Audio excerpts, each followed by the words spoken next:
Hello, everybody. Welcome to another episode of the MI podcast. MI podcast, I have had so many episodes that covered so many things within marketing, media, content creation, and all this. If we say now in the last 15 years, how the digital arena has come up. We call that we're living in the digital era. So many businesses have come up. You app-based Internet of Things, ITES.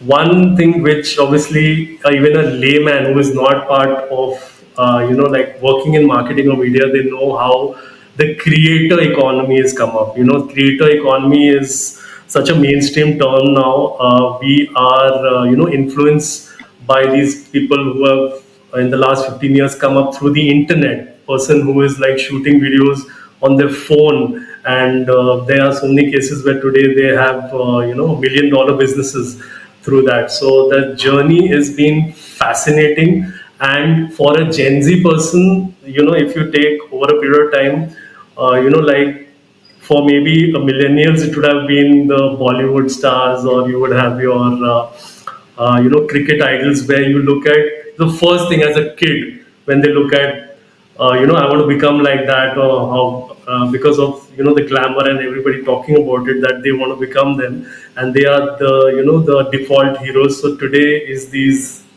internet stars. The impact has been so huge that when you look at the creator economy there, today we can say that there are so many creators. If you look at their own companies, they would have having more profits compared to a lot of D2C companies, right? So this is how big this whole economy has become.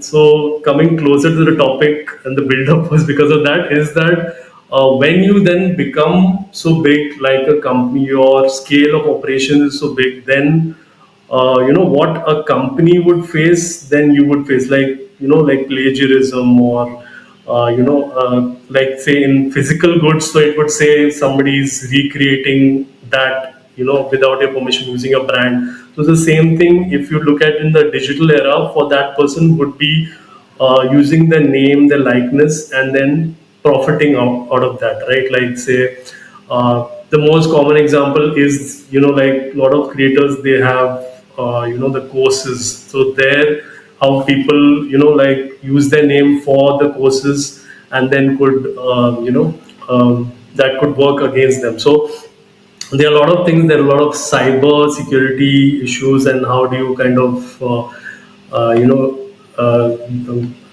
go against all that. So how basically we'll cover in this, that how do you we become the guardians of creativity. There are companies who do that, and how are these content security solutions revolutionizing basically anti-piracy, if you would say, for content creators. That is because as a content creator with your potential, if you are able to earn say 100, and because of piracy it's coming down to 50, 60, it is hurting you, it is hurting you, it is hurting your company. So how with these companies, they are helping you to navigate that. There is a huge landscape, technical, legal, and all. So one of these major companies is called Bytescare, and we have with us the founder and CEO of this company. So my hello to Vineet. Hi Vineet, how are you? Hi, Nikhil. I'm good. I'm good. How are you? Great explanation on the entire thing that we are doing and the industry is doing. Awesome. Yes, and definitely we'll be covering a lot of minute and technical aspects as well. So firstly, Vineet, so where are you joining us from? So I am in Bangalore right now. Awesome. And your company, it's you can tell us it is based somewhere. I'm not sure whether it's Bangalore. So we are based out of Delhi Okay. and Delaware. So we have two entities registered in these two locations. While right now our entire team is working remotely post COVID. While we have tried to set up an office base in Bangalore, but after some time we realize I think things are bit changed. If we talk about how the startups are working and companies are working and how the culture is growing, and we thought let's encourage the work from home culture more, and that's why our entire team, which is around 100 people, are working from home only currently. That's right. And Vineet, especially in like if you take, say, for example, city like Bangalore, the reaching an office only is a major issue, with traffic and all other things. So, that is a major thing. Like even me, like when doing a full-time job, sometimes, getting to your place, can be an issue only. So it's, I mean, work from home kind of solves that. But I've observed obviously where you have a hybrid kind of model that also kind of helps, wherein like there are some days like many people do that interchange, or many other. I think it depends what works for your company and how you kind of do it. So that is kind of a long conversation within that.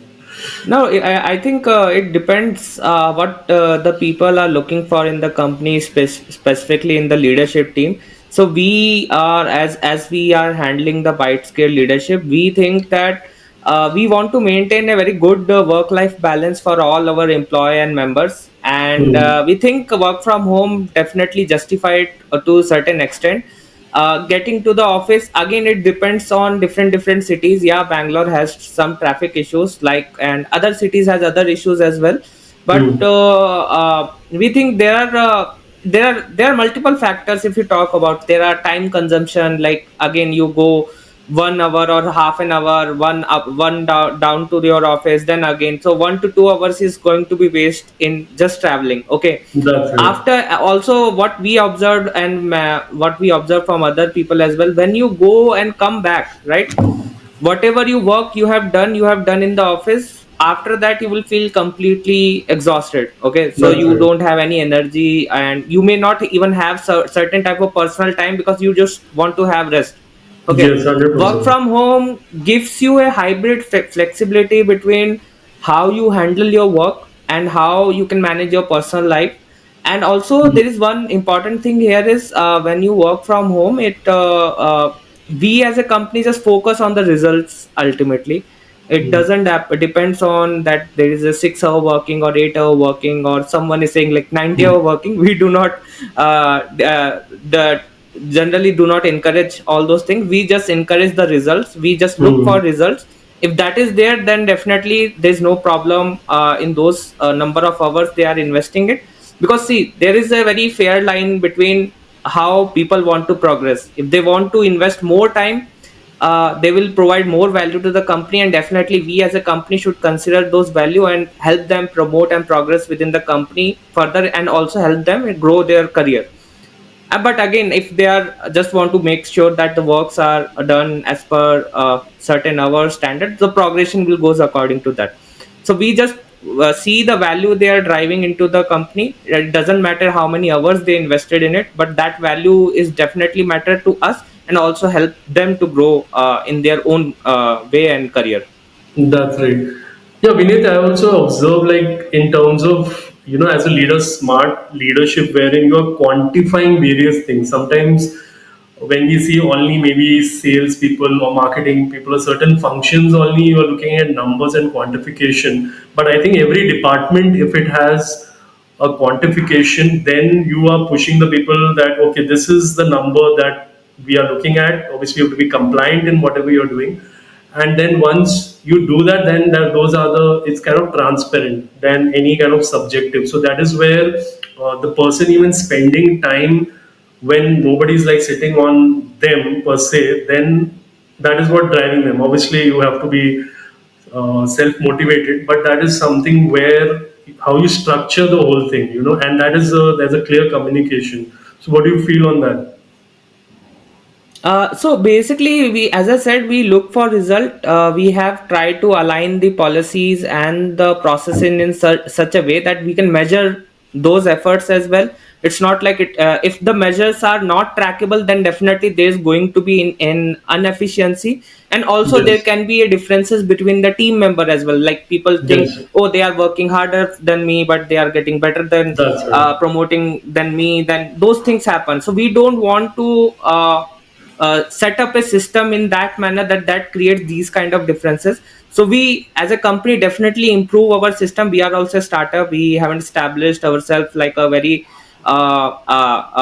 big brand as of now, but we think as a company we need to encourage a process where people can justify their works and effort and can get the incentives from those particular efforts in the fair manner as much as possible. That's awesome. So we need about yourself little bit. If you could tell the viewers like a little bit of your education and then a journey to up to Bytescare. Okay, got it. So if I talk about like me, my father is actually in Air Force. Okay, so my family, like my father is coming from a farmer family, and they are around 17 brothers and sisters, out of which five survived. They were living in village. Saharanpur is the place where my parents born in, and from So that place, my Saharanpur is coming in which state? Uttar Pradesh, in Uttar Uttar Pradesh. Pradesh. Okay. Okay, yeah. So in Saharanpur, so my father somehow figure out over the time like how they want to read, they want to study, but in village at that time, uh, it is not too much encouraging from the parents to study more. Okay, they want them Mm. to focus on the farm or other stuff. So my father somehow find out a way and studied well, and somehow he got into the Air Force. Once he Good. got into Air Force, the in the Air Force and And in defense. terms of that, that was a time wherein, like, obviously, when you are looking at, a farmer and all, it is very intimidating. Today, it's not like an open world that we see today with so much information out there. So then, for a parent to then, there's a fear. That's why not encouraged to take some other career. And but definitely, your father saw some potential. Then, other than farming, he could have done something else, and then look at, obviously, armed forces was, I think, during that time was a huge, good government job, and Yes, especially yes, in, yes. I think, in defense services, because my actually dad also, he was in the Indian Navy. So then it was Okay. something where you're looking at your physical also things. If you're interested in sport, as well as you have a government job per se, right? So combining those two, people used to generally, those people used to make that kind of switch and wanted to go in that. Yeah, definitely it is there. And once he was in Air Force, then again the job is like that. You have to stay in a city for 4 to 5 years. Then Mm. you will be transferred to other cities. So as I born in 1993 in near Kolkata, there is a place near, I think near Kharagpur, there is a place Kalaikunda. So I born there. Okay, and then afterwards. Like when you can say at the early childhood now you started having, you don't have your initial childhood memory, right? So at the Mm. first like strong memory that I have is when we moved to a place called Amla.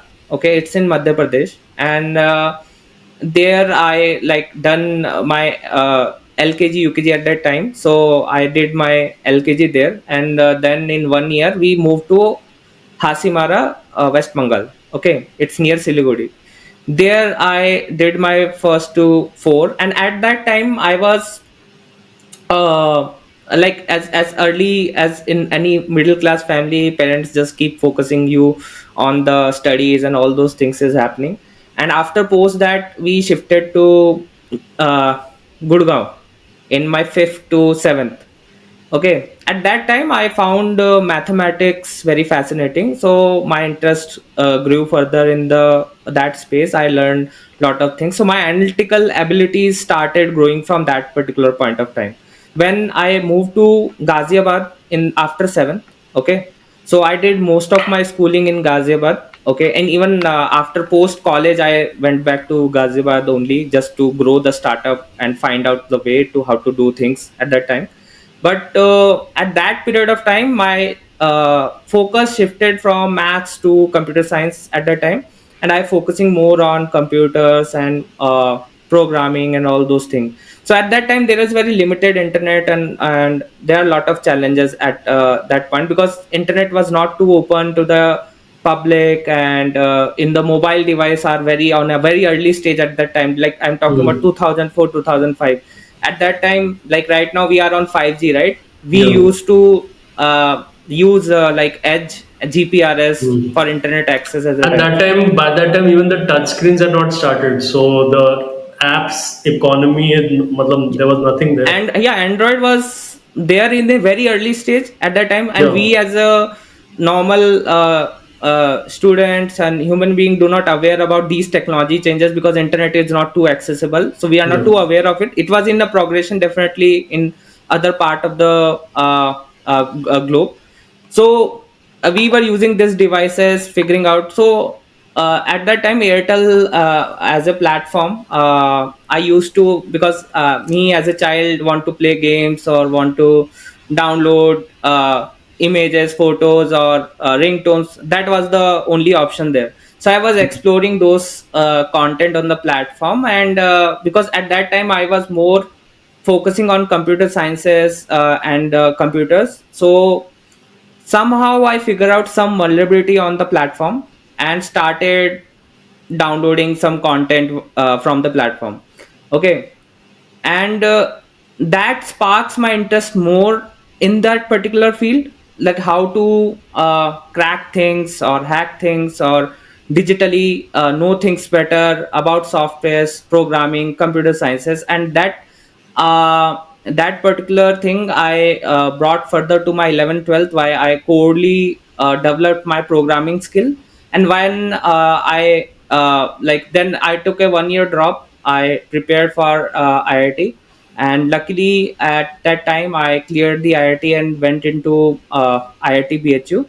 And I joined ceramic engineering. And the reason of joining IIT at that time is, see, ceramic engineering is not a very known engineering branch. My challenge was, I promised to my parents that I will take this 1 year break and I will go to IIT. Okay. And when the result happened, I was not very impressed. Even I was crying with the result, to be honest. Okay, because I want to go for programming related branch. I was, because I was very interested in it. Okay, but that was not happened, and because of my own learning mistakes, because I was 1 year away from home, I was figuring out new things. It's not a very different world at that time. Okay, and somehow after 1 year when I got the result, I was not impressed. I was not having a very good in a good term with my parents, because I was thinking in a way that I'm doing it for them and I'm forcefully doing it. Okay, so I went Mm. to IIT. I invested in people there, and for the 1 year I was there in hostel life in IIT BHU Varanasi.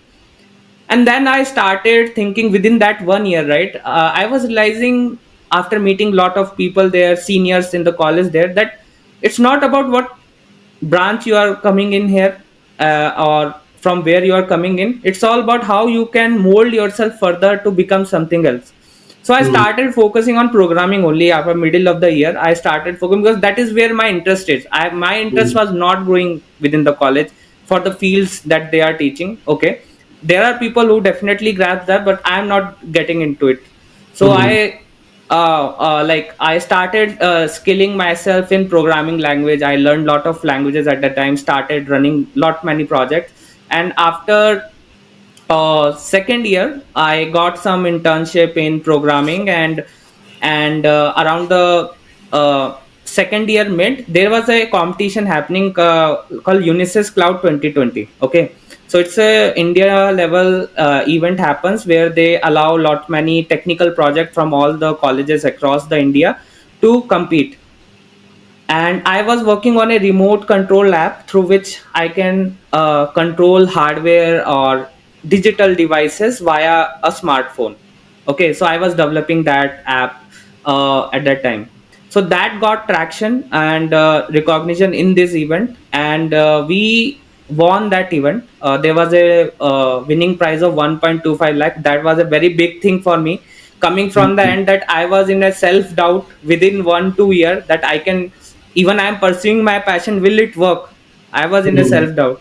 So these So things. you, in this particular thing, there was someone working with you on this particular competition, or you were on your own only, you managed that completely? So I was alone, Mm. technically, but at the event, na they while I can go alone, I was thinking it's better to I get someone else with me to handle some of the things there.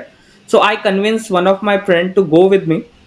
Okay, and I told them I will handle most of the things. Okay, you just help me to make it more entertaining. That is what my focus is. I was saying Mm. it's we have done some technical thing. Okay, we know that lot of people see technology as correlated to boring stuff. Okay, which are Mm. non technical in nature. So I told my friend, let's keep the presentation clean and simple, try to crack some jokes here and there. Okay, and Mm. make sure that everyone is entertained with our presentation and our product. Okay, Mm. and somehow that things work at that particular event, and a lot of people like the presentation. Even they are asking, did you rehearse this? We said no, we haven't rehearsed this everything. Mm. And after that, this event happened. I got a couple of experience from that. In next year I cleared Google Summer of Code. That's a very big internship program run by Google. Okay, so I did it subsequently 2 years, like in 2013 and 14, and sorry, 14 and 15. So I did that into subsequent year, and that gave me a lot of confidence boost, because that internship was giving you around 3.5 lakh for 3 month internship. That's a very Mm. huge amount for a student, Yeah. right? So I was And that is I also how long ago was that? Then people realize how big that amount is. Yes, yes, yes. Like in 2013, as a student, getting an internship, Yeah, getting it's insane. 3.5 lakh as an intern, and India, you see, 3.5 lakh is a huge amount, especially for students because their expenses is Yeah. anyway low. Yeah. So and so those things definitely give me a boost. It's not about the money factor, it's about the value that is bringing into my mind, that I Yeah. can do more things. Okay, Hmm. so that encouraged me further to the entrepreneurship journey, that I can do things, I can definitely do something in my life. Okay, don't Hmm. care about if I want to find a job or I want to go here and there. I thought that let's do an experiment. And even in Unisys, there when I was doing internship, that was a very great message. The my one of mentors said there.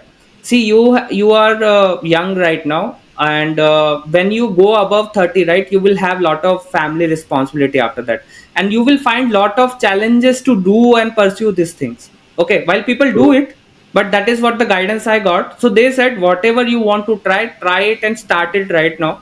Okay, otherwise you will have lot of family responsibility, and at that time it will be very difficult for you to pursue this thing.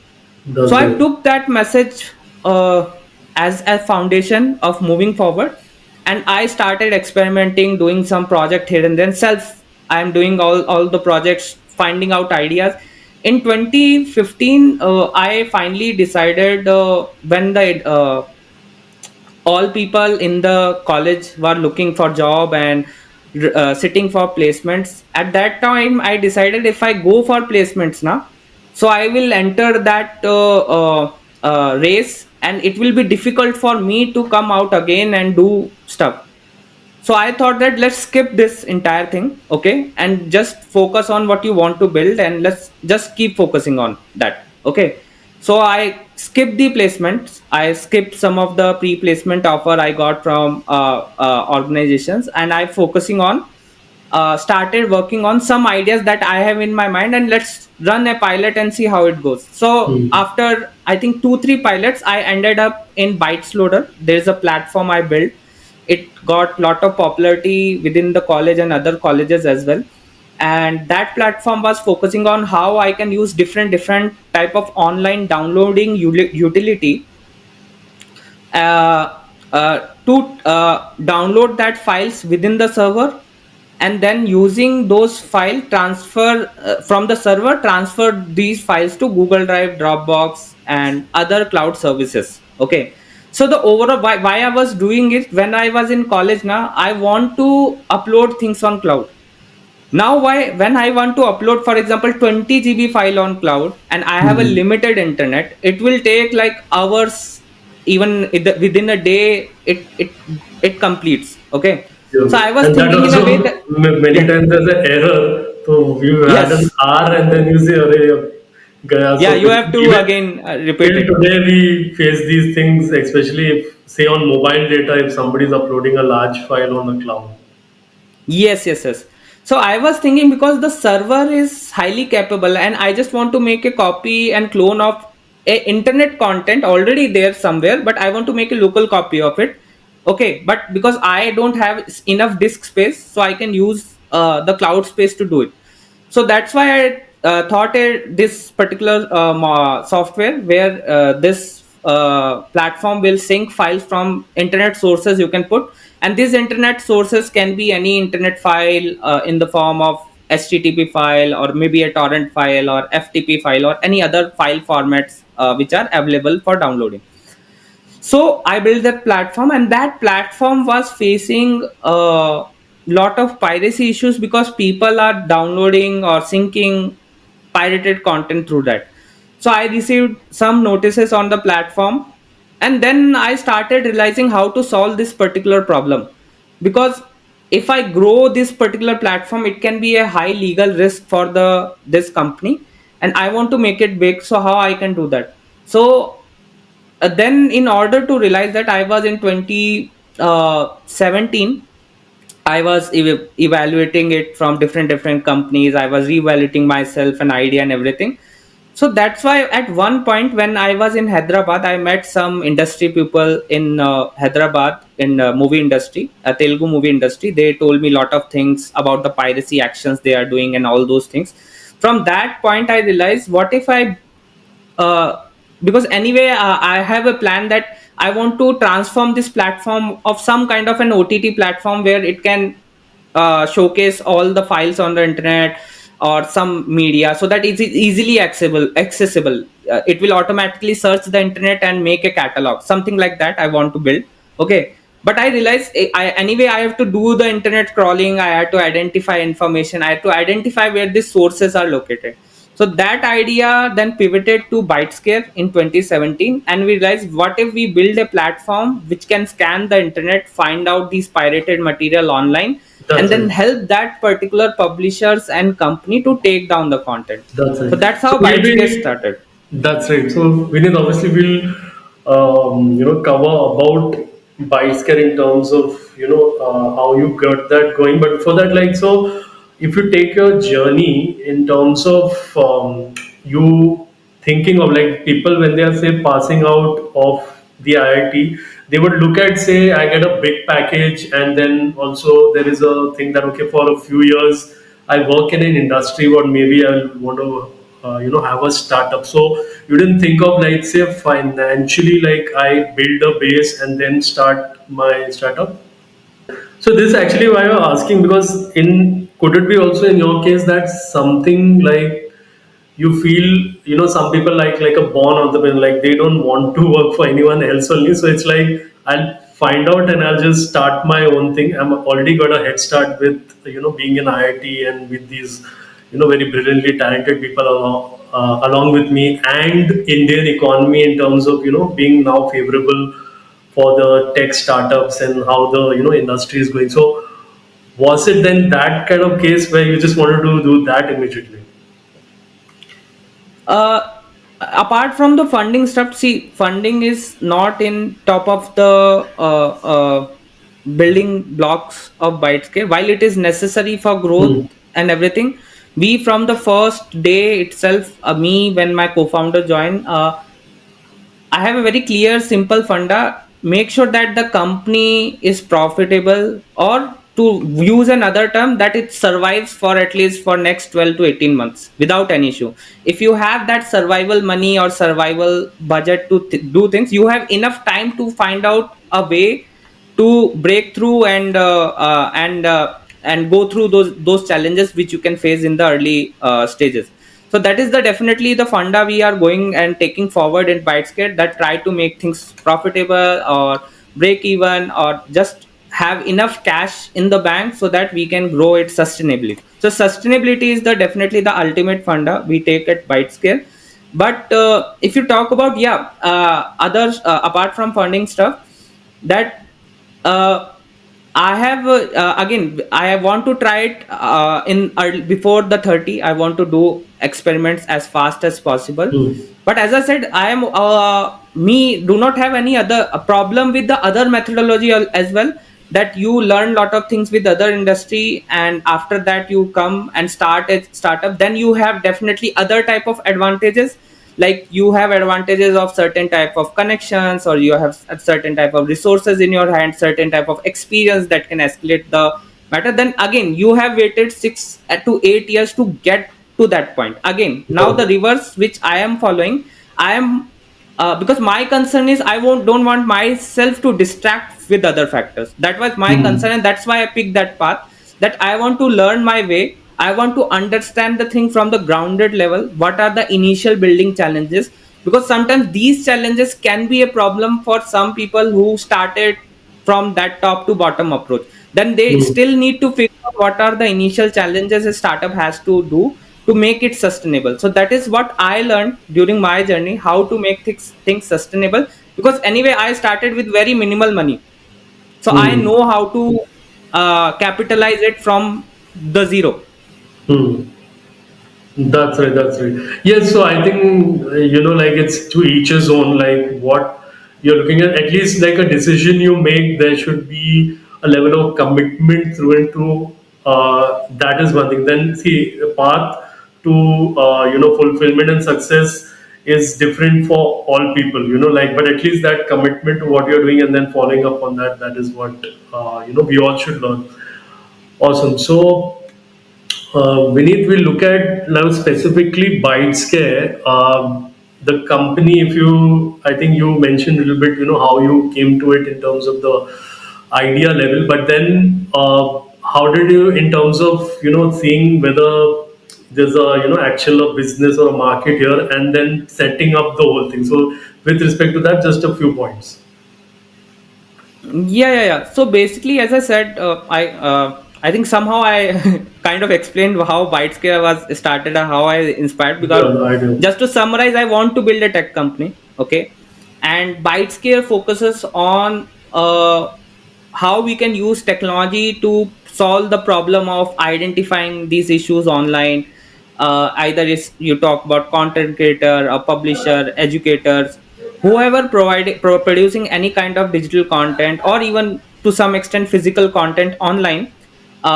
We will help them identify these sources and then narrow it down to more relevant actionable insights, and from those information we will take it down on relevant platform.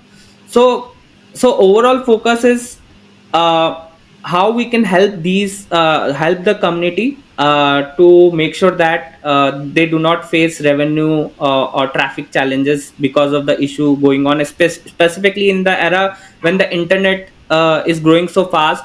Now the Gen AI is also there to create more these type of content very easily, or modify this content very easily. So those challenges is definitely going to grow, especially if you talk about which I define in my own terms. Like in if I say in India, social media boomed around when Facebook started growing in India, like around 2011, 2012. Okay, Hmm. and post that there is a content creation era growth, which capitalized by YouTube further when more YouTube influencers start coming, and then Instagram take place, and then people are a lot of content being created on Instagram spread out to LinkedIn or Quora and other platforms simultaneously. uh, the overall problem which happens is the content is there on the internet, they are producing it very frequently, and now people are there who do not want to put much effort to create their own content, so they copy it and paste it somewhere else without the permission of the owner, or they want to buy the content. They just want to get it free from Telegram or other social media platform or wherever XYZ websites where these things are available. So what I see that these problems are growing and will grow with the change of technology and the digital era, which started with YouTube, Instagram like platform was boomed in the COVID era because most of things goes went digitally at that time. Now we at Bytescare think that everyone who owns their content, who wants their own way to publish their content, is it's their own right. Uh, how their consumer will consume their information, whatever they produce. Okay, they want to keep it free, they can keep it free. They want it to be purchased on certain value, they can make it available on that price. Somehow they are making sure that other people in the team and themselves are paid by it so that they can keep that engine running. By stealing this material or stealing that information, we are kind of shutting down those engines. So somehow people need to understand this, that these people are also hardworking. Okay, like you are also a hardworking people. Even if you are that pirate among those pirate only, you need to understand, if you hard work and someone will steal your hard work, you are going definitely going to be feel cheated about it, right? So Mm. we have somewhere we have to understand that someone is working hardly for you. Somehow again, from the content creator perspective or the publishing perspective, they also need to understand how affordable, easy to access, and understand these problems and provide some alternate solutions so that this problem can also goes down as much as possible. But at the end of the day, whatever the price or the way they want to make sure that things are available, that is their choice. Internet is full with content. You can find free content. Now the Gen AI is also there. Lot of things are available. You can create your content. Lot of tools, lot of platforms are available. Okay, that is not giving you an excuse to steal or get extract someone else content at the end of the day. So this is what I feel, That's right. and this is what the community as a whole need to understand, that uh, and at the end of the day you are taking someone else like job. That's right. So we need to, in terms of, let's, if we like kind of summarize or clarify to, the viewer. So what, like, if you look at threats, when you have an initial meeting also with a major content creator, what do we look at in terms of, if you list down, these are the general threats. Yes, yes. If the for a content creator, if content is their focus, then Mm. definitely someone will copy it or pirate that particular content or plagiarizes that particular content is a problem for them. If the Mm. content creator do not have a focus on specific content, or like for So, example, the like, content. if we'll take one small example also from every thread. So, first, when you said the plagiarize is like, say, somebody takes my YouTube video and this, how does that work out, like on a YouTube platform or something? Plagiarize and copying are very different thing. For Okay. example, copy is like if you created a YouTube video, Nikhil, Mm. on your YouTube channel, and Yeah. me as a small YouTuber want to gain your viewership or your Mm. reputation to earn some money or traction. So what I Mm. will do is I will download your YouTube video. Okay, Mm. now there is two way. Either I will just put the video as it is, or maybe put some clipping as it is on the internet as a Mm. reel or as a entire video and Mm. get viewership out of it, or I will use some part of the videos, and in term of by using the fair usage term, by saying Mm. that I'm doing it on fair usage. But there's a very large difference when things are in fair usage and when not in fair usage. So they can Mm. use your material to gain traction. Okay, so that is Yeah. copied related. Plagiarism is, if you talk about like on a textual level, you write a LinkedIn post or you write an article on Medium or with some Mm. news media. Someone can, what they can do is they can copy this article, changes some word here and there and a rearrangement of those entire paragraph, and then put it on the social media. That is plagiarism. Even Mm. so that happens so frequently for these creators. They have to somehow take measure, and that is where we at Bytescare helps in. But coming to your original question, basically, like what type of problem these creators face generally. So this Hmm. copyright issues is depending on how they actually perceive their content and what type of revenue that content is bringing in. Hmm. Sometimes they operate based on content, sometimes they operate based on their own brand. Okay. Hmm.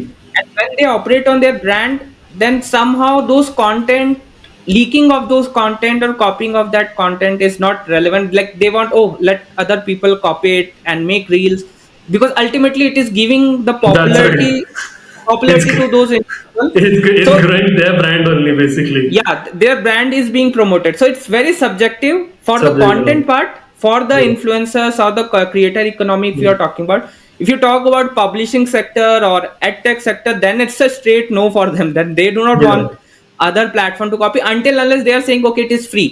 Okay. Hmm. If it is, even in that case also, there are companies or platforms, they do not want user to go to other platform to get Hmm. that free content. There are two there, because there are multiple risks there. They do not want them to get indulged into any kind of financial scam. Okay, that's the That's right. primary thing. Okay. Also, that is there of, sometimes they just want that traffic to their official channel only, because they can then measure the information, they can have come with better product or better analysis what Hmm. needs to be published. Okay, so these are some factors at which they even want the free content to be seen from their platform only.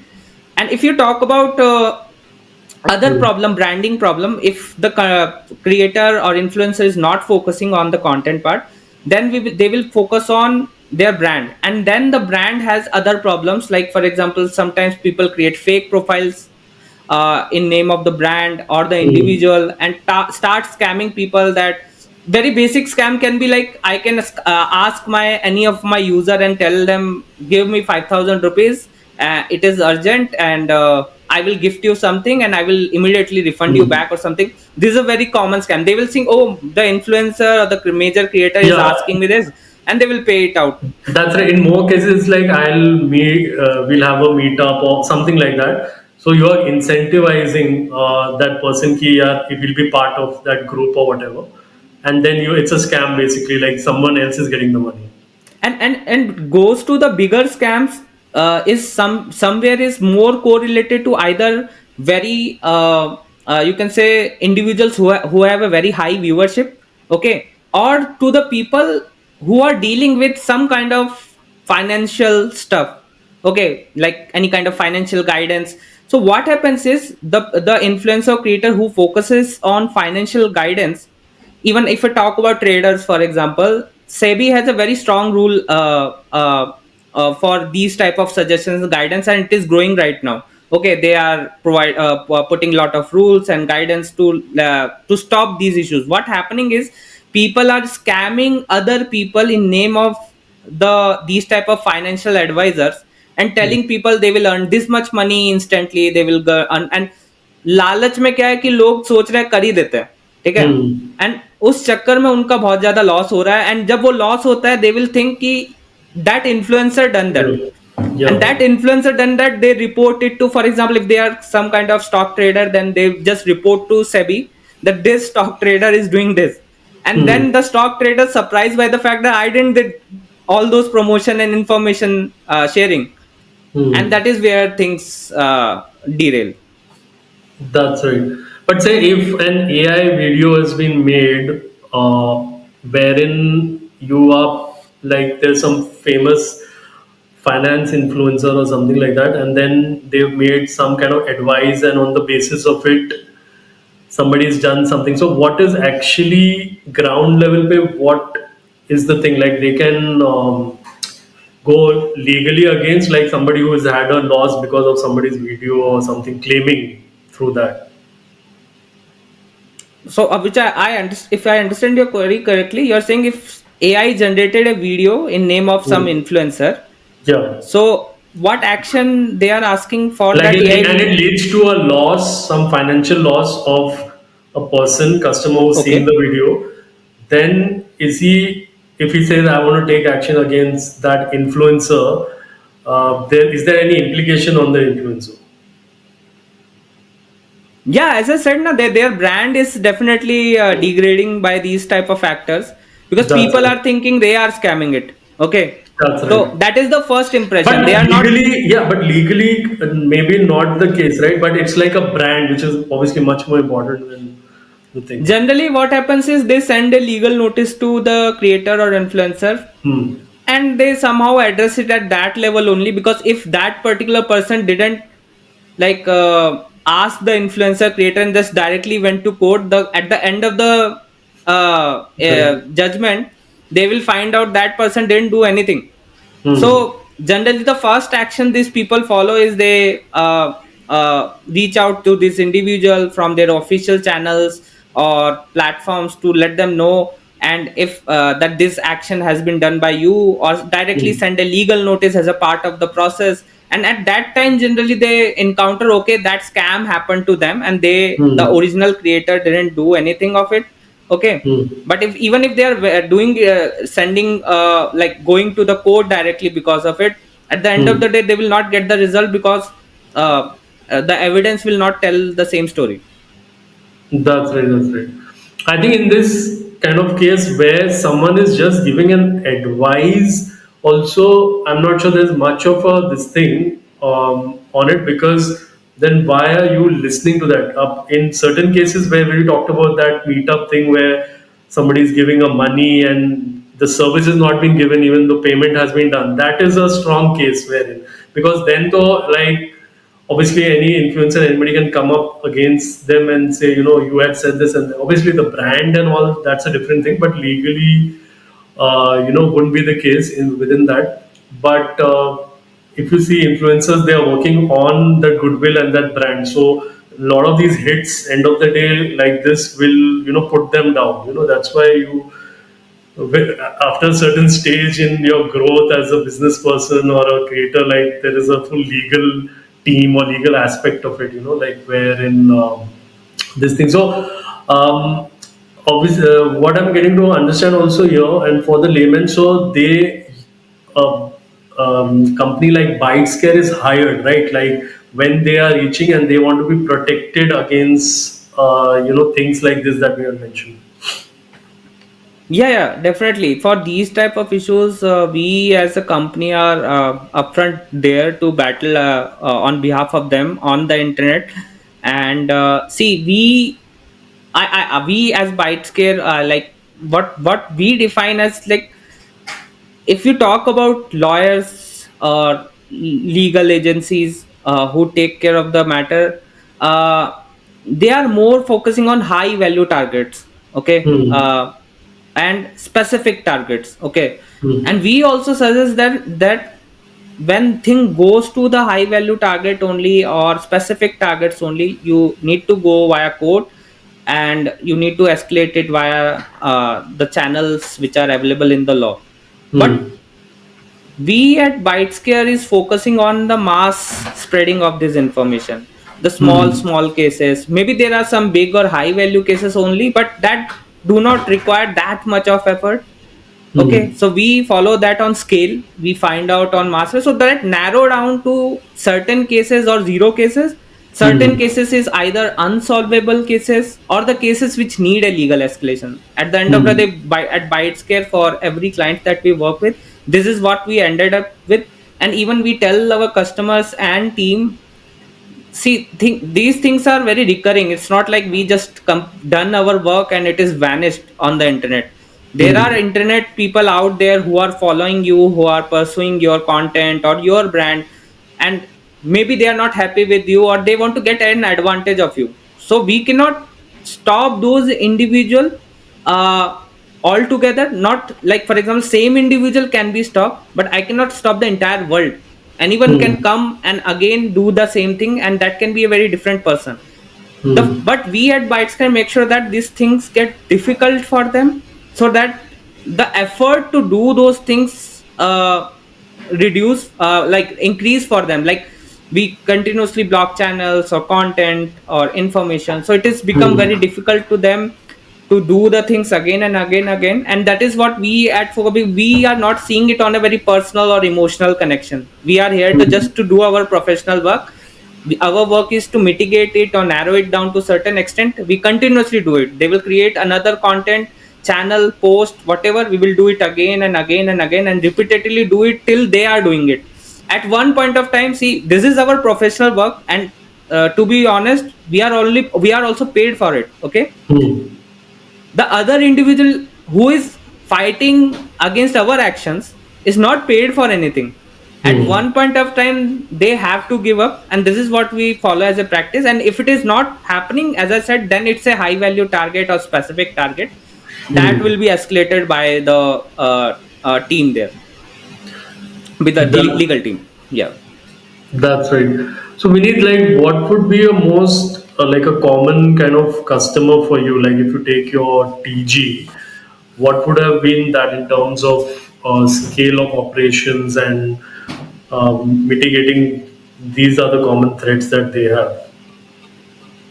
You want me to name some company No, or no, not necessary to name, but like say common, like you could talk in terms of a following of a content creator or a production company or on oh, got it, got it. media So company or something like that. Yeah. if I talk about in the content creator and influencer space, Hmm. two creator has a very rapid problem of these type of issues. One is the educators. Hmm. They create education content, so with Hmm. their brand and with their education content, lot of problems happen. That's right. And another I think other one is, in that case, I think correct me if I'm wrong. The major concern is the gated content, like that yes, specific course or the workshop or whatever that is being leaked. That would be the yes, yes, most common gated threat. content, paid content. Yeah. And the other category, if I want to put, is the financial a guidance category. I will say Yeah. financial guide. It can include stock traders or financial guidance people or mutual Hmm. fund guidance people. It can include anyone who is talking about any kind of transactional currency related guidance. Okay, Hmm. so this is where these two are facing problem, because in the education people want think free. Okay, they want free access to certain gated or paid content. In the other category, people want to gain advantage of the branding of these individual to earn money and scam people and harm the reputation of these people, and also harm the those people who are being scammed as a part of the process. I've seen cases where people have lost like 2 lakh, 3 lakh rupees. I helped them personally, went through the investigation and find out how we can look for that individual, where they are, what they do. So we help the customer on specific cases. Specifically, if comes down to me, I help them out on those situations as well. But these things are happening with people. Awesome. So, Vineet, if we look at how the process works, generally, what are we looking? What is step A, B, C, D, and what problems it is solving? So, a little bit of your process, if you could share with our viewers. Yes, yes. So basically, we follow a three-step process. If you talk about the major components of it, one is the scanning of online abuses. These online abuses can be online piracy or any kind of fake profiles or reputation issues or any kind of other type of online abuses or scams. Okay. The second stage is more on the reviewing side of this information, and we call it identification stage, where we identify the material if it is more relevant to the content or information or brand we are looking for, and how how much attention is needed for that particular link or information, that it is somewhere we need to take action. And the third stage is focusing on the taking down of this information on the platform where the information is published. Okay, so scanning, identification, and takedown. in So, so in this. Vineet, in this, if for making it more succinct and easier, so if you look at, just it doesn't have to be your agency did it. If you could take an example of all these three cases. Yeah, yeah, yeah. So I'm coming into that only. Sure. So what is the difference we at Bytescare are creating in this 3 segment? It's kind of a general blocks. of in anti-piracy domain, okay, or content protection domain. It's a very general block. Every other competitors out there are definitely following this block only, okay. Okay. What we have done is, and we are focusing on at Bytescare, is how we can leverage the technology and AI to improve these stages and automate it completely. Hmm. Okay. And what our understanding is, so far in this particular industry, is lot of things are manually driven and is not automated, it's not efficient. And we at Bytescale is focusing on how we can make this entire three process completely self-sufficient, efficient, automated, and self-servable to the end consumer. Okay. Hmm. And this is what we want to take a leap from what the industry has already established, and want to establish ourselves as a complete product company. And we are on that path only. We will not say we have the complete automation yet. We are still focusing on improving our processes as of now. But as we are understanding the problem better, understanding the technologies better, definitely at one point of time we will achieve that stage that we are looking for. And in these three segments, if you talk about, the scanning is focusing on how we can automatically collecting the data from different social platforms, search engines, or other deep web networks, or other internet networks where these potential materials can be there. So that is kind of the core is depending on more automation and more seamless crawling capabilities that we can develop, so that we can efficiently collect data from different platform where these type of activities are going on. Okay. The second stage is focusing on more is more AI dependent, basically, because we need to verify the content more. Okay. So while we are improving our technologies and AI, as of now there are some component which are manually done, and there are some component which are done by technologies and the AI we are growing. The focus is here that we want to narrow down the information to more relevant information. That is what focus, and over the time we want this relevant information to be 100% accurate, so that we know that the rest of the information which is excluded is entirely irrelevant, which we scanned in the first scanning phase. And the information which is now reviewed, we can, without any manual verification or cross checking, we can straightforward take action on these links. But as of now, because our actions are somehow legally bound and has some legal consequences, we have to make sure that we do not depend on entirely of our scanning methodology or the technology that we are growing. We do those manual cross checks and verifications before sending a straight notices. So the third component which comes into place is the takedown mechanism. And in this takedown mechanism, we are automating different major minor platforms, the process of sending emails, or process of sending, filling up their forms and filling up their notice per process. So we are automating as of now. Our overall goal is to make sure that this takedown process is efficient and effective, and is seamlessly kind of a one click notice sending process, where the customer can come to the platform, use the platform, provide their content and brand detail. The system starts scanning, verify, and give out that okay, these are the only result. And then the platform, through the platform itself, they can initiate the takedown, and the process can be escalated to our team via a complete efficient ticketing mechanism. That is the end goal we want to achieve at Bytescare, but we are on that path right now. That's right. So we need then coming just a small wheel, not like have any detailed in that, like a example of a content creator and this process, like just in a minute you could take us through.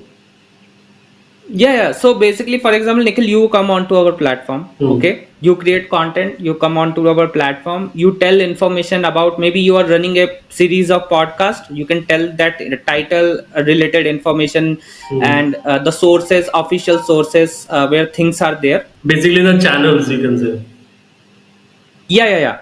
Basically, the channels where you officially publish this content, and some details on the title and the brand you want to market. It can be the Hmm. series of podcast you are running. It can be about you only. Okay. Yeah. You put that information. We have the onboarding information on you, that these are the sources where the original information is. This is the information the system has to look for. And after that, it will the system will start its scanning on Nikhil or the series of So podcast where when if this. I go on your platform and basically, so there's no intervention in terms of like I've just created an account on my own and registered, right? Like, is there then someone This is calling? so Nikhil, I am telling you what we are building right now. Towards Hmm. what we are building right now, That's there are it. processes which are still, to be honest, is inefficient. We are making sure that those onboarding stuff, for example, this is what we want to achieve, which I am telling you. Okay. Okay. And the things right now, in a manner that we take the onboarding information from Nikhil, okay, Hmm. and then our team see the data, verify the data, and then they upload that information further to the system for scanning. So there is definitely a kind of a cross check there. We want to avoid that cross check as we move forward, and Hmm. want it to be more depending on, just want to be independent of this entire thing. Yeah. So once the information is there in the system looks for your certain platform. It can be selective platform, it can be overall internet or social media platform, whatever that is, depending on the content or the brand we are looking for, depending on the plans also the customer has taken. It will scan those platform for those brand or the series, and it will identify, okay, these are some articles has been found, these are some social media post has been found, these many website links has been found out, okay, and these profiles are available on maybe Instagram or Facebook or other YouTube channels are available. Okay, we found that list. Now the identification stage, what it will do is it will narrow down and make sure that is it related to Nikhil or related to podcast of Nikhil. It can be some other Nikhil as well, right? Hmm. It can be some other series which have some similar naming or similar description. It can be that. So that narrow down thing needs to be happen based on what we are looking for. It will Hmm. help us narrow down the relevancy of the content. Now Hmm. the challenge is it actually a kind of an infringement on your series content or your profile or not? That will be narrowed down by the AI we are developing, and that is, I will tell you some component of it. For example, we will verify the nature of the page, what kind of information is available on the page, what kind of website of the sorry, what kind of traffic of the website, what kind of tractions, comments on the website. So it gives a certain signature and information and indicator about, is it more like we have to review it more via the technology or by the manual team, or we just have to block it there. For Hmm. example, it can be some XYZ website which is just mentioning you. Okay. So it Hmm. may not be relevant for us. But there is a website who is just saying that I am Nikhil, I am writing this article and everything. Then that is definitely a more attention needed information. Okay. So this is what we are developing at at Bytescare, that how we can make sure the information is more relevant to the brand and the content, and how we can narrow down that information to more infringement related information and excluding other type of internet insights. Okay, we want to narrow it down to certain extent that it the this accuracy become 100%. That is what the goal we are taking forward. After this stage, so this just again what happening right now I will also explain. So somehow our team verifies this data and make sure that whatever going forward is actually an infringement cases. Okay, so now this data goes forward for the takedown process. Now we have built several tools and technologies to automate takedowns on different platform. So either you are sending 10 notices, 1000 notices, 10,000 notices, want to report 10,000 URL, it doesn't matter too much. So we have built certain tools and technologies so that these things can be automated. But there are again platforms we are still facing challenges on some technical terms. So we have built, either we build a full automation or we have built certain type of tools to execute it faster.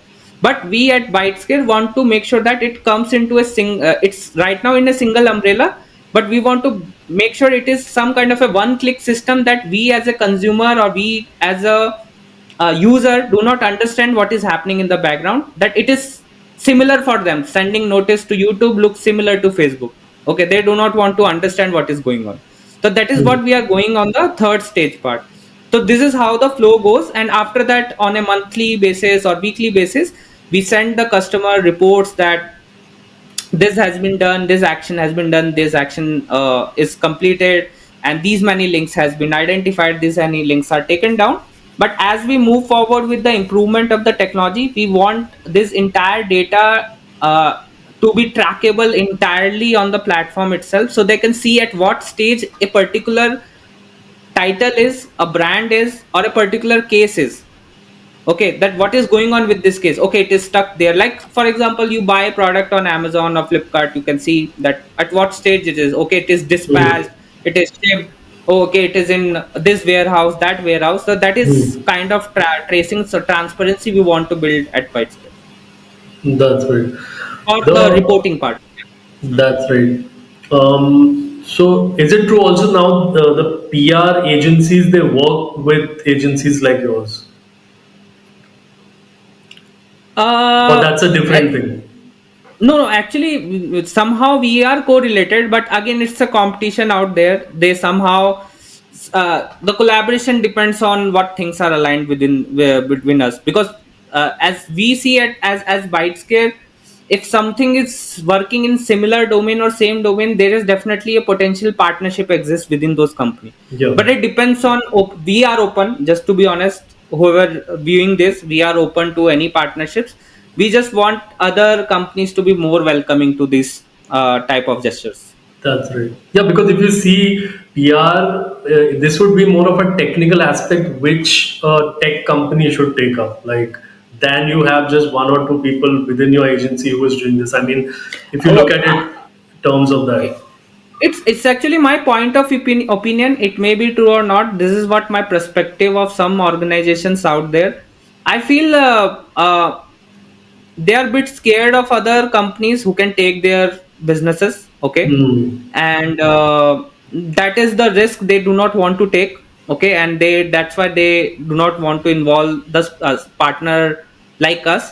But we at Bytescare actually look for partners who can give complementary power to what value we can drive in, because we want to Hmm. focus on this problem statement. We already said that we don't want to indulge our resources to these Hmm. other problem statement as of now at Bytescare. Maybe in future at some point of time we can look into that, but not right now. We just full focus it. And because but we do not want our customers, because we sometimes find they need other solution as well, extra solution as well. So we definitely want to partner with other companies who can provide those alternate solution. And the customer, see, we as a customer, even me as an individual, sometimes I look for convenience. I do not want to go for 10 places. I just Yeah. want to go one places and they can get things done. That is what I we also look for as a partner, that this is the problem that they can solve, the problem of Hmm. convenience. But again, it depends on other companies perspective as well.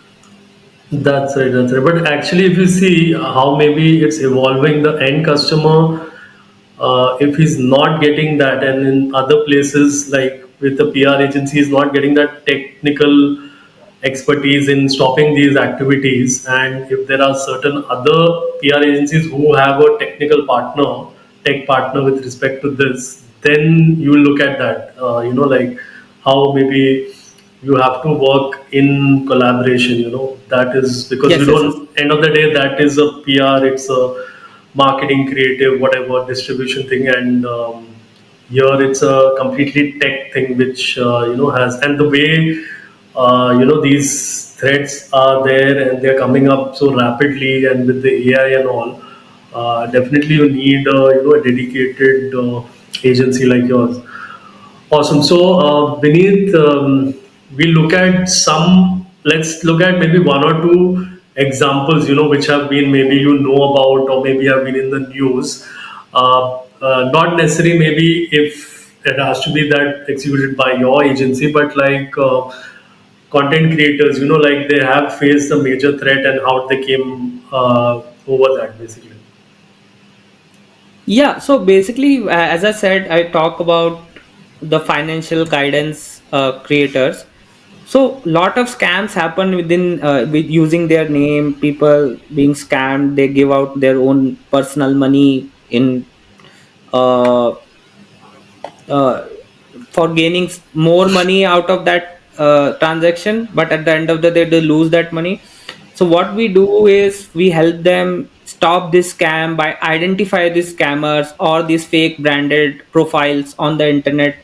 We take it down, we make sure that those scam do not happen, because see, people use these faces to gain to use their reputation to gain this advantage. So we help them to reduce this as much as possible, so that the people can be more aware about the official channel. And once they know more about the official channel, once they get into that ecosystem of that channel, then they after know that okay, the original creator can keep a track of it and make sure that they do not go elsewhere for the same for their own profiles. Okay, so we help them a lot, and that has created a significant impact of reduction of these scams. And that's why there are many financial guidance influencer are working with us on this domain. Because see, there is another factor as well. It's not about their own brand reputation. There is, for example, if talk about an organization, SEBI also has a very strict rules. So somehow they, not only from their own branding perspective, from a government body perspective, they have to align with many things. And this because anyway the SEBI will start scrutiny their profile and uh, their profession.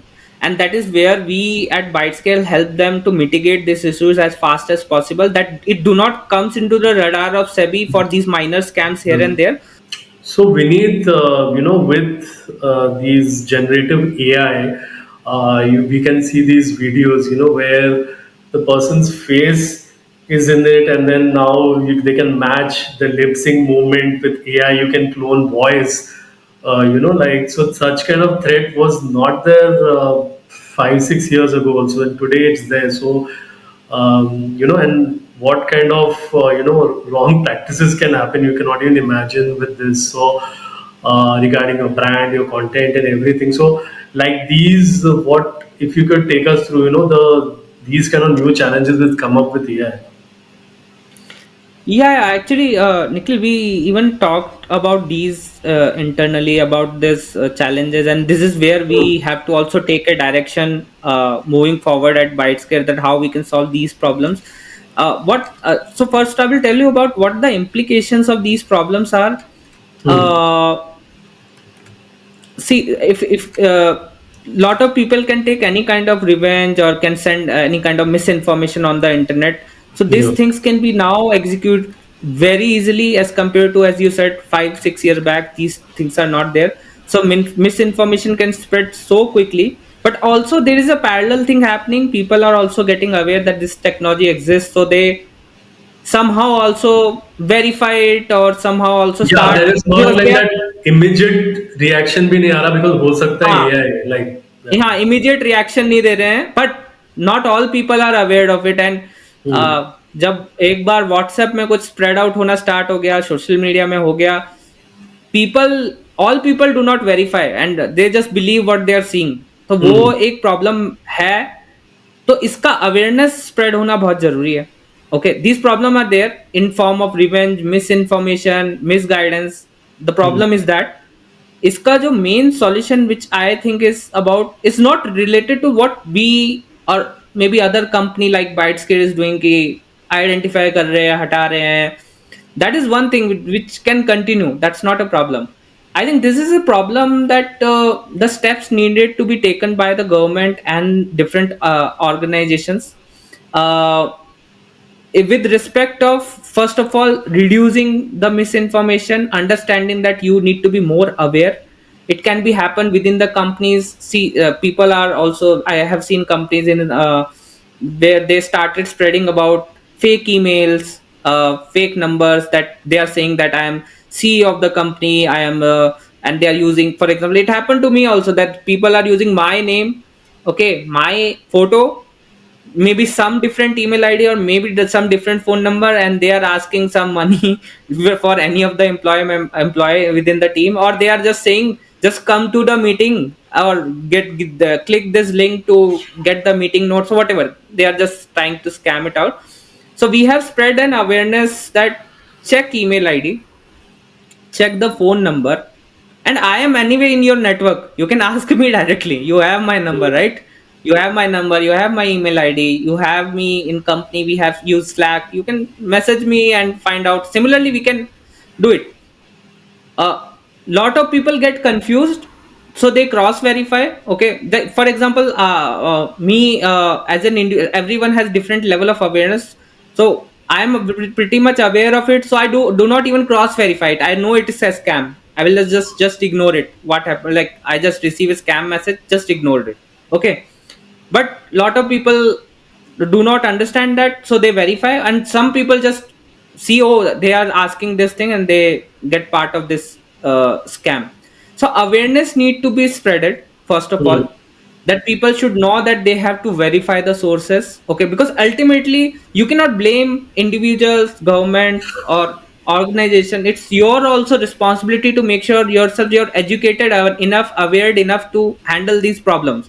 Okay, you cannot blame That's that, like okay, I lost when we look 1 at lakh even rupees. that WhatsApp, when they addressed it, now the forwards that were happening without verifying, then fake information was just going because people were openly forwarding it. So obviously there's an awareness campaign run that, be aware of what you are forwarding. It has negative effects. And then now I think technically also WhatsApp may you can't forward that rapidly your messages or videos, like, to like 100 people or something like that. Like there are some checks which are maybe even WhatsApp has done. So it's a kind of a combination of, like the major stakeholders where there is awareness, and then maybe some technical things also in the platforms which they make tweaks to. For example, like if you talk about the 15 years back, around 2004 7 around. So we used to get this misinformation via SMS. Like for example, I remember one SMS that UNESCO has declared national anthem as the best anthem or something. Some news spread it through SMS at that time, and lot of people believed it. Hmm. Oh, people are spreading. Internet is not there, so to that, like it is there but not too accessible at that time. So Hmm. you will not even cross verify it. Okay, not of news publication is not telling anything about it, because they Hmm. are also not aware this type of information spread. It is not so this is just a misinformation. It is not scamming people, it is not doing any specific type of harm, a very strong harm, but still it's a misinformation, right? So people need to be aware. Now the internet is easily accessible. You can Google it. Even you can use Chat GPT or DeepSeek. There are AI tools. You can just quickly ask, "Is it true?" Hmm. In many facts, you can just ask, "Is it true?" It will definitely give you in clarity that okay, what it is. It will give you it with high accuracy that many of the factors either on That's Google or right. either these AI tools, you can verify these things. But again, what government has need to be done, what my understanding is, at some point of time, identity right now itself is a very valuable thing. Okay, so Hmm. there needs to be some kind of verification or laws to be there. So make sure that this identification should not be misused. There is impersonation laws, there are definitely certain type of protection, but there should be a certain type of law enforcement process, a strong law enforcement process that specifically deal with these type of problem, because AI is addressing those issues right now. They are people who want to scam capitalizing the identity issues right now. And as we move forward, these things need to be some kind of, I can say, some kind of verified thing, or some kind of validated thing that need to be, like for example, if I am putting a video out there on social media, okay, as a normal user of the internet, and I use an AI to use someone else's face and something. So the permission to use it, or the guidelines should to publish these type of content should be very clear. And if I am not following that, then it should be scrutiny under the law. So I'm just Hmm. giving you a rough example how it will be drafted. Is definitely going to be, you can say, people deal with the things when something boomed up. So we need to wait for that boom. What will happen then? Things will start aligning. That's right. And hopefully it's not a very negative this thing which then would lead to Yes, yes, yes. that, yeah. Hopefully. So yeah, so because we are seeing, the direction in which this is going, so awareness is very important. So because it's the people's beliefs also then who which drive, like if you take a consumer behavior like 10 years back, something fake, matlab something would come out about a celebrity, you would kind of many, like I would say, people who are, let's not say for bigger cities, from smaller cities, they would easily directly believe, okay, it's there's an article about it, it is there's some truth in it. Today I don't think they will believe that, like, because that is Yes, yes, the yes. consumer intelligence is much more digital literacy or whatever, like understanding education. So that's that. But I have a different point of view, Nikhil. Hmm. We see it because we see our surroundings. But Yeah. we need to see there are a lot of people in India who are not that well educated, not well aware of it. And Hmm. these people are targeting those individuals only somewhere or another for Hmm. misinformation or misalignment. And that impact is very high. Even if That's we it. are Yes. aware, there are like 90% of the people, maybe 80% of the people who will not be that aware of this kind of scams. That's right. That's it. You're right. But in those cases, also, see, like not knowing a law is not an excuse of breaking a law, right? So Yes, yes, they will definitely, whoever with access to net today can look up when we mention these tools yes, and yes, normal Google. Like even now, I think in Google there's a thing that you can check up if it's a fake news or something like that. So yes, yes, yes. there are quite, in terms of the evolution has happened, because after a point it is up to the people only how you kind of take this further. So awesome. So Vineet, if we look at the user privacy thing, like, so when if people are associating and then Bytescare is analyzing, their profile and all that data and all, like how is his, privacy being addressed in terms of all this information? So we at Bytescare actually deal with public data only, which is Yeah. available and open on public. Any kind of infringement or copyright issues or Hmm. fake profiles is actually open on the internet. It's Yeah. not like it may be a private information, but it's not the private information given exclusively to us. It is That's just it. there who someone leaked it. Our job is to find out that published information. It may be private for them, but it is a published information by some other parties. We have to identify it and take it down. So that is where the focus is, and that is why this privacy concern, sometimes people relate security companies very highly to privacy and all those things, which we can understand. But the work we are doing is not exploiting any kind of their privacy or private data. Even the copyright content, in many matter, we do not even take their entire copyright content for scanning purposes. That's it. Vinit, so how will it really relate to other countries when you look at different regions and their, privacy, and also in general law enforcement, in terms of if there is certain plagiarism or whatever, like how do you navigate all this? Because digital is then everything is global. See, there are actually the copyright laws are globally applicable. It's not like it is applicable to only India. There are treaties signed by many countries who Hmm. follows the international copyright laws, and we work according to that. Those laws, the DMCA's, we follow according to that. And wherever our job is to report the platform about the abuses. Now that platform has the responsibility to react to those abuses and take actions according to that abuses.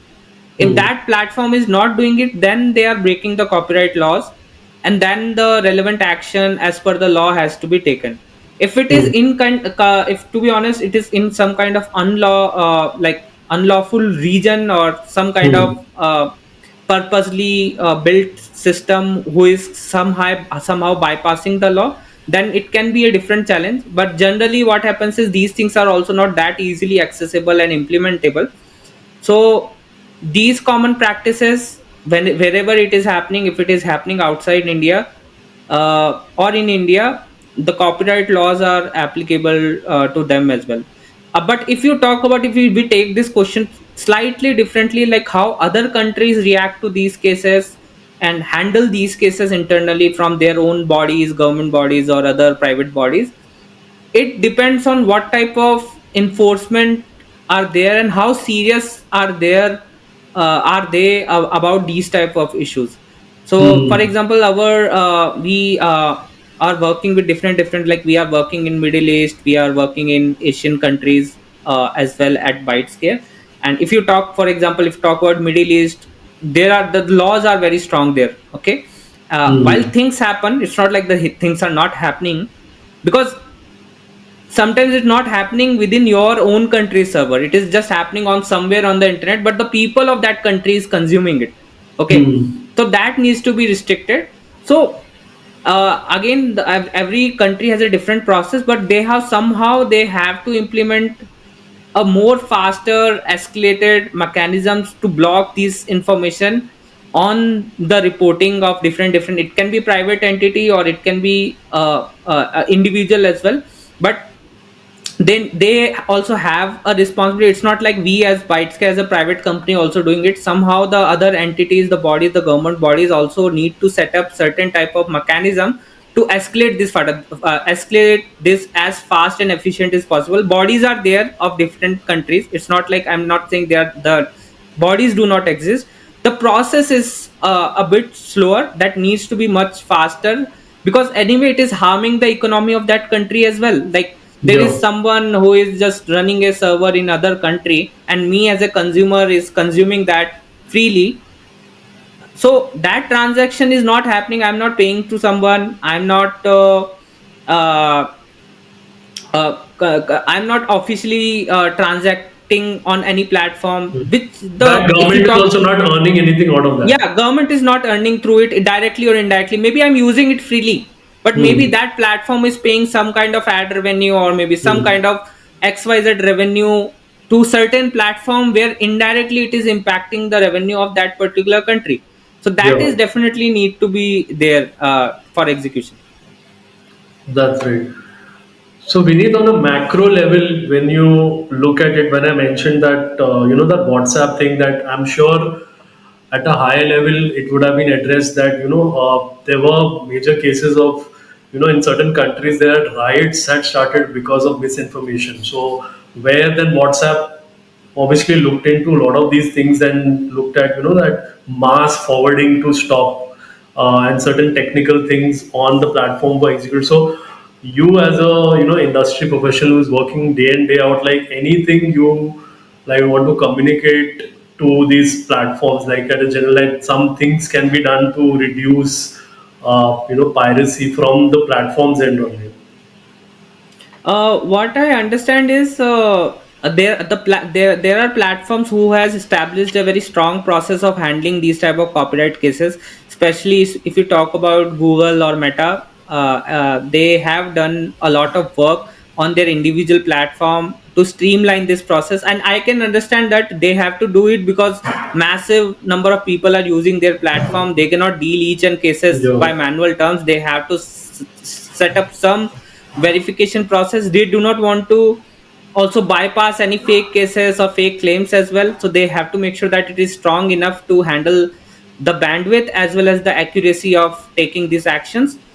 Also, to escalate the matter, platforms like Google or Meta has certain type of programs through which companies like us go through, and it depends on our own capabilities and size of the request we are bringing to the company. Because anyway they know that we will do this mass reporting to their platform, we are handling Hmm. multiple people's, companies, organizations, so they are just going through us only. So definitely they give special privileges in term of certain tools access to companies like us. Or sometimes they are very much aware of our brand, so they have less scrutiny towards our verification as compared to some individual just going out and reporting the content. So those advantage are definitely there, that we have built.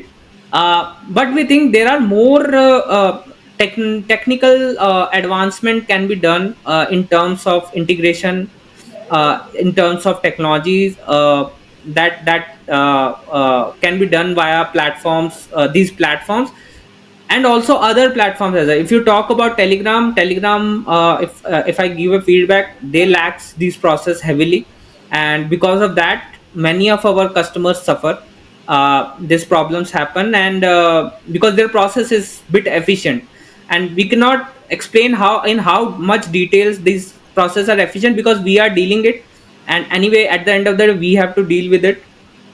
But again, we at Bytescare are continuously pushing our relation, improve our relationship with this platform. So it's not just the technology thing that needs to be done, or some kind of implementation that needs to be done, but it's also improving the relationship with this organization, that will not only provide us special access to certain type of tools or process, but also help us escalate certain type of matter as fast as possible that need high urgency.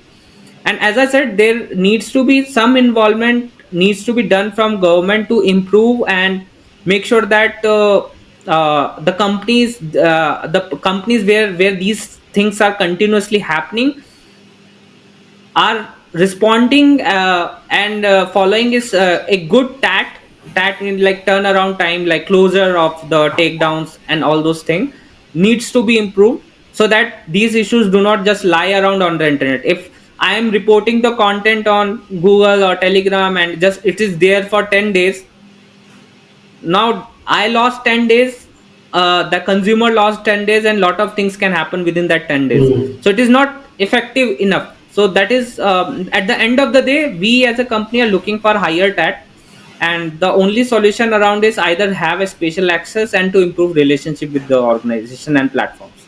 And it depends on different platforms. Some are positive, some do not, either have a neutral stand or do not like do keep some kind of negative behaviors.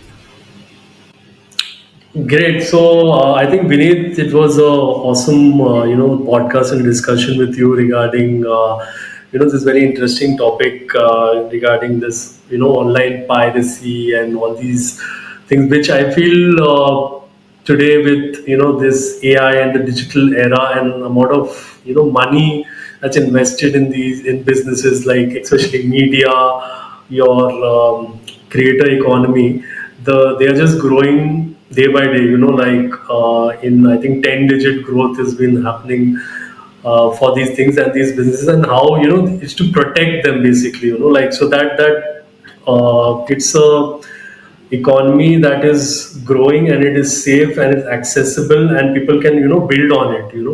It can't be just when you say na it's the creator economy, they've democratized that whole business process also. But if for protection, if you have to have such major, like you mentioned, that a very large player can only protect itself, then it's not a very good ecosystem, right? Then anyone can kind of take me down on my business, and if I have to have such a huge pockets to just protect myself. So that is how these are definitely agencies like yours, and they can help even the smaller level guys who are coming up, or and so that they can grow and it's a fair uptick in their how they go about their things as well. So awesome, Vineet. So just then to wrap up, what do you feel like if you are giving them? Obviously, you'll want people, all the content creators, to join up with you, to start off, in protecting the services. But then, like, what are like some basic safeguards that you should take care as a content creator to protect in general, like yourself, your IP? Yeah, so basically if you talk about precautionary steps needs to be taken. Okay, so definitely for these are minor things. I will may explain some minor stuff, maybe some major No, stuff that's as fine. a overall summary. But first of all, make sure that whatever the your key critical platforms, maybe if you want to do everything that you can do, but make sure that there is some kind of two-factor authentication is there for your platforms, like your accounts either connected to your number or with some QR code on your devices, authenticator apps. It should be there, because regular scams can happen and someone can hijack your profile and lot of things can happen via that. Yeah, that's the So most I feel definitely, common, that where somebody just yeah, that is this your this is a very password and common. then your thing getting hacked basically. And also there are sites where you can check if your password is leaked on the internet or not. Okay, Hmm. if your password or account is leaked somewhere, just change that password, because if you have left that password on certain account that you are not aware of, and they are used that password to access that account, then they can gain access to your other account as well via that. Sometimes your main account is secure, Hmm. but what happens is there is some another unsecure account which you left alone and you don't know about it, and they get access to it, and then they can find a way to access other platforms as well. These are some small technical steps that needs to be taken. And in browser apps, do not open any kind of external applications that you are not confident enough. Do not open any kind of external websites, suspicious websites, ad heavy websites on your main browser. At least maybe you can use some isolated web browser, maybe you can use the guest window, or you can use another private window, or just keep that session separate. Do not involve your main browser where you are, because our browser saves lot of cookies and session information. If that information is hijacked by visiting this website, then you are in trouble. So make sure that these type of website open in other tabs, open it if you need it. Try to avoid this website, but if you have to, just do it on other. Try to just open trustable sources only. Don't install any external apk. And there are small softwares, like inbuilt software are also coming on windows, like Windows Defender, or in app store you can find, or in Play Store you can find several antivirus apps and malware apps. Sometimes people do not understand antivirus software somehow is different from a malware software applications, and people are being scammed also by using these malware attacks generally. So do a separate malware scan, maybe like use a platform or app like Malwarebytes or other websites. You can just Google it on uh, or search it on the platform malware scan or something. You will find the apps there in the app store and Play Store or your web browser. So that needs to be done. These are some technical steps you definitely, and it's not just for I will say just specific to influencer creators, for generally for everybody, so that they can be more aware of these facts. Also, the things that creators specifically need to be taken is aware their customer more about their profile. Okay, that needs to be done. They should know that which is their official profile, and try to create a channel through which they know their other official channel as well, so that you can propagate certain type of information or some misinformation spreading through those channel as well. So these are necessary steps, because you don't know how some people can gain access to your system or to certain individuals. And you as an influencer not only just do it for yourself, but do it with your team as well. These steps are necessary, because sometimes you do not, you have your system protected. You may have given access to your own uh, email or YouTube channel or maybe some other social platform to your team, and that individual device is not that much protected. Hmm. Stop using pirated software. A lot of risks. Trojan can enter your system. It will give ease access to anyone on the internet. They can steal your credit card credential, debit card credential, or any other critical information, username, password via it. And also always in if you are connecting to some open Wi-Fi network, just use a VPN or something as much as possible, or do not open much websites as well, because there is also chances that in public Wi-Fi network someone can hijack personal information by doing man in the middle attack or some other kind of injection which is possible. Use your like use your own mobile device for internet, or if you are using in a public internet, then use any VPN. There are popular VPN going on. Somehow all are similar. We at Bytescare are using Surfshark and one another Express VPN currently, but that is a preference. But anyone can use any popular VPN as a whole service. That's right. And Yeah, so these are some technical steps that they can take, and some measures within the team they can take. But apart from technical step, they need to be aware, spread awareness within the team, as well as their people as well. Yeah. That's right. Vineet, so like when you look at this, what happened in the Coldplay's case with the a certain, if you take a ticketing platform and then they are leaking. So even at a say a smaller scale, something can happen where you have your ticketing. Say you are a stand-up artist and you have a small show, but there is a huge demand for it, right? Like, and so it's being then sold in other sites in black or something, whatever. So that also is a kind of a threat to know wherein you could have earned a certain amount and it's compromised because of sites like these where it is sold at a higher rate, basically.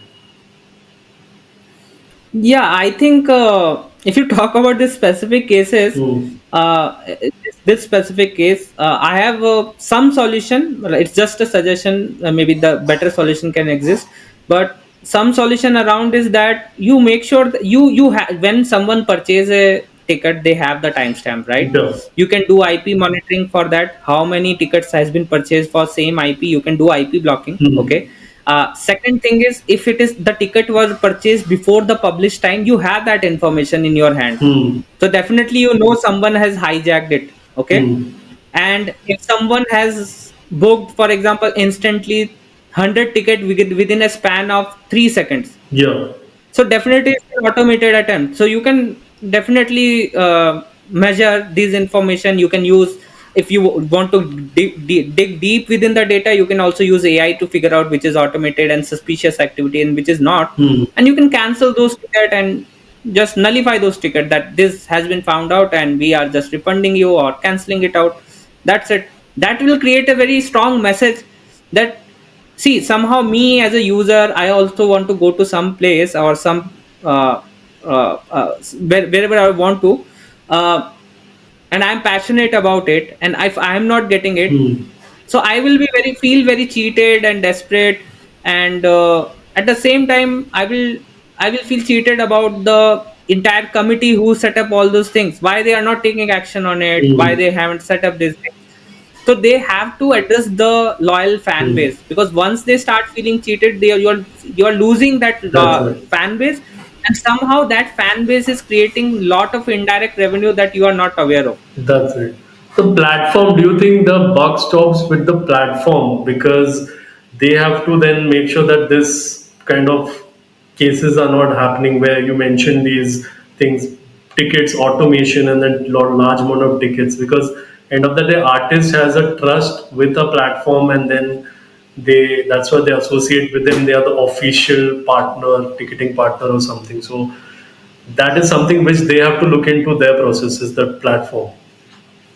Yeah, I think it's a responsibility of the platform as well. Like, okay, Hmm. the like Coldplay, for example, given contract to some company that handle my ticketing mechanism, Hmm. and now that company has to make sure that these type of measures are there, and other, if they are even allowing some measure, Yeah. that Coldplay must and the team must be aware about it, Yeah. that this can happen, this is a possibility, what are the steps you want us to take, Yeah. do you want to close those, like nullify those ticket, or what do you want? Do you have to make sure that some kind of repercussions is there, where otherwise people will take advantage and the loyal fan base will be feel cheated. That's right. That's right. Yeah, there is, even though it could stop with them now, the artist being associated with the platform, there's a repercussion on the artist. So they have to also look at how they can, Yeah, I mean, it's a responsibility of the artist as well as the platform. It's like that's it's like right. a core responsibility, but from my understanding is the platform has a more responsibility, because they are telling the artist that I will do that. Artist may not have that level of technical understanding that Yeah. what can goes wrong.